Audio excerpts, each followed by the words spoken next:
जया रेसिपीमध्ये तुमच्या सर्वांचे खूप खूप स्वागत आहे। आज आपण लिंबाचं लोणचं कसं साध्या पद्धतीनं करायचं ते पाहणार आहोत। चला तर आपण आता रेसिपीला सुरुवात करू। लिंब स्वच्छ धुवून मी कोरडे करून एक एक लिंबू चिरून घेते। आता लिंबाच्या फोडीतलं बी काढून घ्यायचं, बी राहू द्यायचं नाही। फोडीमध्ये बी राहिले की लिंबाचं लोणचं जरा कडसर लागते, त्याच्यामुळे बी राहू द्यायचं नाही। लिंबू मिरचीचं लोणचं मी 15 दिवसाखाली केलं होतं, ते सुद्धा तुम्ही पाहून घ्या रेसिपी। लिंबूचं लोणचं करण्यासाठी मी 1 वाटी मीठ घेतलेलं आहे, 1 वाटी तिखट घेतलेले, अर्धा वाटी हळद घेतलेली, अर्धी वाटी मेथ्या घेतल्यात, 1 चमचा हिंग घेतलाय, अर्धी वाटी मिरे घेतले, अर्धी वाटी जिऱ्याची पूड आणि अर्धी वाटी धन्याची पूड आणि थोडं अद्रक। ही लोणचं आपल्याला मसाल्याचं करायचं, गोड नाही। आता ही लिंब आपले चिरून झालेले आहेत, ही साहित्य घेऊन आपण कालवून घेऊ। आता आपण ह्या फोडीमध्ये मीठ टाकून घेऊ। आता तिखट टाकून घेऊ, हळद टाकून घेऊ, जिऱ्याची पूड टाकून घेऊ, धन्याची पूड टाकून घेऊ। आता आपण मिरे टाकून घेऊ।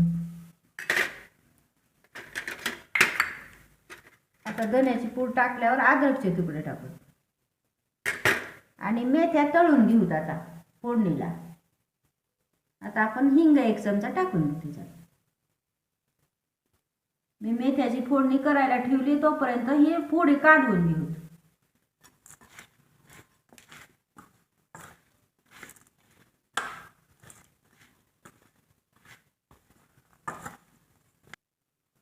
गोड लोणच्यापेक्षा आपल्याला खमंग मसाल्याचं लोणचं खायला छान लागतं। आता ही मेथ्याची फोडणी झालेली, मी 10 मिनिटं मेथ्याची फोडणी थंड करून घेतली। आता आपण ह्याच्यात लोणच्यात टाकून घेऊ।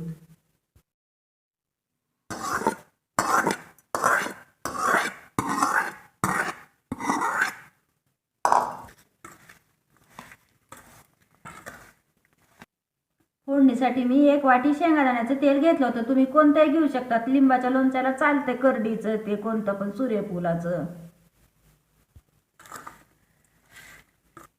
हे लोणचं आता प्लॅस्टिकच्या किंवा काचेच्या बरणीत भरून ठेवायचं, नाहीतर कशात घातलं दुसऱ्या ह्याच्यात तर लोणचं नासतंय। हे लोणचं 2-3 महिने सहज टिकते आणि खायला खूप छान लागते, खमंग लागते मसाल्याचं लोणचं गोड लोणच्यापेक्षा। या लोणच्याच्या फोडी अगदी करकरीत राहतात, मऊ राहत नाही। करकरीत राहिल्यामुळे खायला खूप छान लागते हे लोणचं। आता ह्या लोणच्याला मी एका स्वच्छ बरणीत भरून घेते। तुम्हाला जर माझी रेसिपी आवडली असली तर तुम्ही मला कमेंट करून सांगा। व्हिडिओ आवडला असला तर व्हिडिओला लाईक करा। पुन्हा भेटू आता पुढच्या रेसिपीमध्ये, तोपर्यंत धन्यवाद।